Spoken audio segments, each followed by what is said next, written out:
Welcome to another video of my so-called disabled life. Hello, I'm Chandra, your disabled bestie. You may be wondering exactly what are my disabilities and how do they affect my daily life? Well, I have several disabilities and here's how I manage them. At age 31, I had brain surgery to fix a brain aneurysm, but during the procedure, I had a stroke. There are a few residual effects of the brain surgery and the stroke. The brain aneurysm was in my cerebellum, the area of your brain that affects your coordination and fine tuning skills.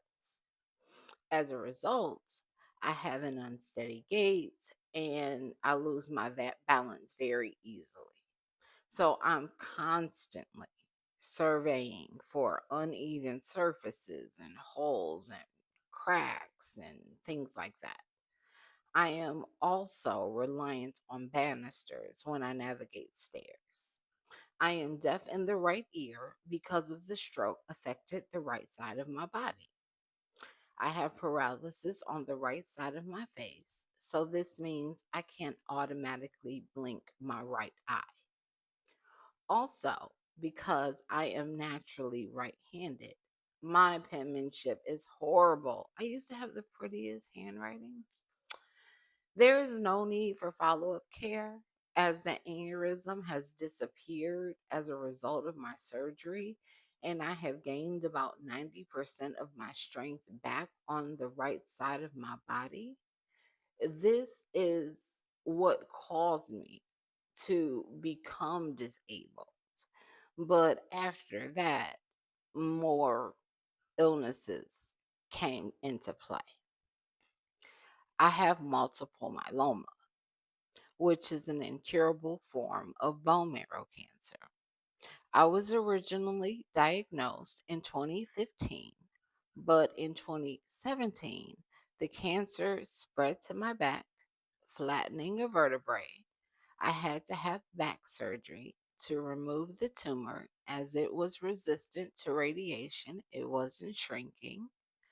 And I had to have a rod placed in my back for support for the flattened vertebrae. I have been in remission since January 2019. To maintain my remission status, I undergo maintenance chemotherapy. Every 2 weeks, I have to submit blood work. Then this is how doctors determine the progression of the cancer. Then 2 days later, I go for chemotherapy, which is just an injection. The injection doesn't take very long.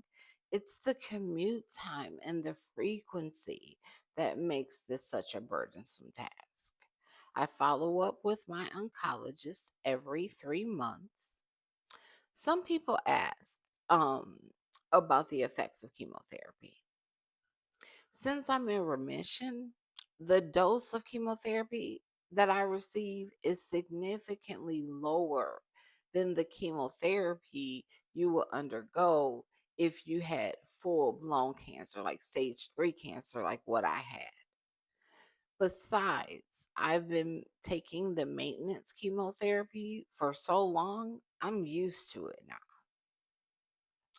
I also have depression and anxiety. I take an antidepressant and anti anxiety medication every night. I see a psychiatrist once a month and I see a therapist once a week. I have suffered from deep depression, panic attacks, and an attempt to die by suicide. Mental illness is not a linear battle, but for the last 3 years, my mental health has been good. I have a chronic pain condition called central pain syndrome. Most doctors haven't even heard of this. It took me having it for approximately 7 years before I even got it named and properly diagnosed and medicated. Central pain syndrome is caused when you have a subsequent trauma after having a stroke. My trauma, another surgery. There is not much to do to treat central pain syndrome other than taking pain medication. I see a pain management doctor every month. My pain is generalized, which means it's all over my body. My muscles ache and my skin feels like it's on fire. Cold air and rain greatly impact my pain. The summertime in Florida is the rainy season or hurricane season. So my pain has been elevated. Most days, I'm fine as long as I have pain medication. There are some days, though, my pain is so intense, I cannot get out of bed. On those days, it doesn't matter how many pills I take, the pain will not subside. On most days, pretty much every day, I wake up in pain. So I have to take a pain pill, wait for the pain to subside before I can get started with my day.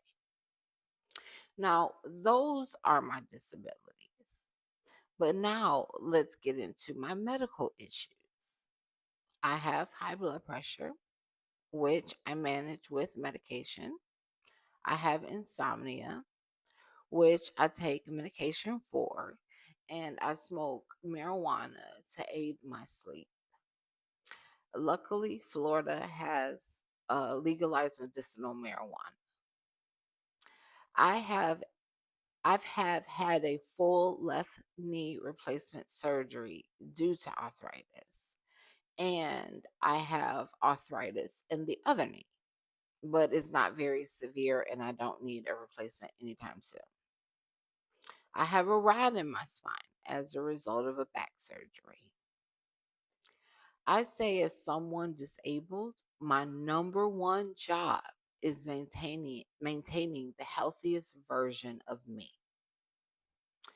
If you're new here, hit subscribe because we do this every week, and I promise you'll feel less alone by the end.